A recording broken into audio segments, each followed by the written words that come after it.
Bapak Ibu, siapa yang pernah ngalamin ini? Tiap pagi sudah mandi pakai sabun wangi, pakai deodoran pun nggak lupa, tapi siang dikit, badan mulai bau. Kadang bukan kita yang sadar duluan, tapi orang lain yang mulai jaga jarak. Aduh, malu banget. Pertanyaannya, kok bisa ya? Sudah mandi tapi masih bau badan? Ini bukan soal sabunnya, tapi bisa jadi ada masalah dari dalam tubuh yang kita abaikan. Kadang kita terlalu percaya diri, padahal orang sekitar kita sudah merasa kurang nyaman. Dan yang bikin repot, kita nggak sadar karena sudah terbiasa dengan bau badan kita sendiri.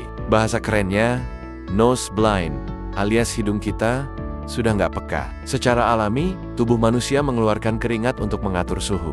Tapi, keringat itu sendiri sebenarnya nggak bau. Loh, terus bau dari mana? Bau badan muncul karena, pertama, bakteri di kulit yang mengurai keringat gives hasilnya senyawa bau.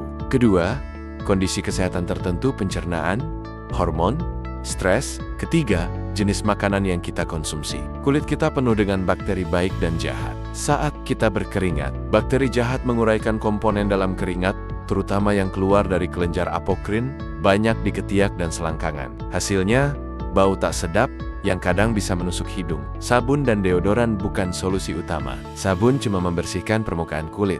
Deodoran cuma menutup bau sementara. Tapi kalau akar masalahnya, bakterinya kuat, pencernaannya terganggu, makanannya banyak penyebab bau, maka solusinya bukan cuma dari luar, harus dibenahi dari dalam juga. Contohnya, pakai sabun antiseptik tiap hari, tapi tetap makan jengkol dan kurang minum air putih. Ya sama aja, hasilnya tetap beraroma. Mau tahu caranya? Yuk, lanjutkan bacanya. Dan jangan lupa, subscribe ke Dokter Sehat Milenial. Ada video khusus bahas bau badan dari sisi medis dan keseharian. Bapak Ibu suka makan ini? Bawang putih, bawang merah berlebihan, daging merah atau sapi, kambing, gorengan dan makanan tinggi lemak, makanan olahan sosis, nugget, makanan instan, durian, pit, jengkol. Kalau jawabannya iya, jangan heran kalau aroma tubuh jadi lebih menyengat, meskipun sudah mandi. Karena makanan ini bisa memicu pembentukan senyawa sulfur dan meningkatkan aktivitas bakteri di kulit. Dan perlu diingat, bukan berarti kita nggak boleh makan makanan itu, tapi harus diimbangi. Kalau habis makan jengkol, tapi minumnya kopi manis, dan tidur siang tanpa mandi, ya bau badan makin menjadi. Selain makanan, pola hidup kita juga ngaruh banget. Kurang minum air putih gives tubuh jadi dehidrasi, racun nggak keluar maksimal.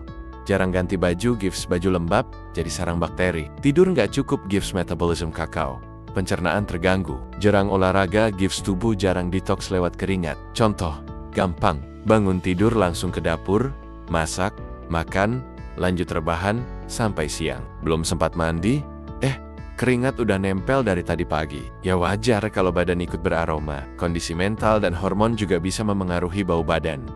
Tubuh menghasilkan lebih banyak keringat dari kelenjar apokrin, gives keringat jenis ini lebih mudah diurai, bakteri gives jadi bau. Perubahan hormon pubertas, haid, menopause, atau gangguan hormon juga bisa memicu produksi keringat berlebih. Jadi, mengelola stres dan tidur cukup adalah bagian penting dari mengatasi bau badan. Kalau anak remaja kita mulai bau badannya tajam, meski rajin mandi, itu bisa karena hormon pubertas. Bukan salah anaknya, tapi memang tubuhnya sedang berubah. Kalau sudah menjaga kebersihan, pola makan, dan stres pun terkendali, tapi bau badan masih menyengat, bisa jadi ada masalah di liver, organ yang membantu detoksifikasi, pencernaan.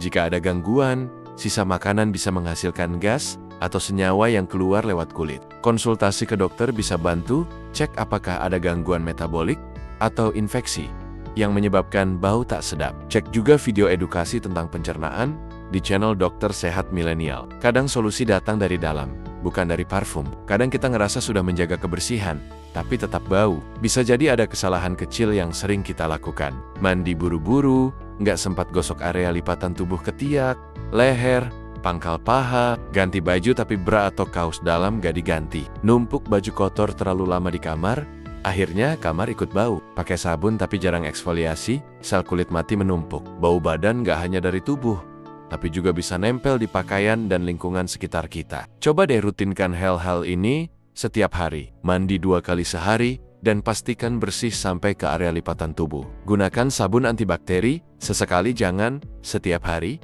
agar kulit nggak kering. Keringkan tubuh benar-benar sampai tuntas, jangan lembab. Ganti baju dalam minimal 1 kali sehari. Minum air putih minimal 8 gelas per hari. Konsumsi buah tinggi air seperti semangka, melon, dan mentimun. Mbak Dini kerja sebagai kasir swalayan. Tiap pagi sudah mandi, pakai deodoran dan parfum. Tapi rekan kerja sering bilang, "Dini, kamu habis olahraga ya?"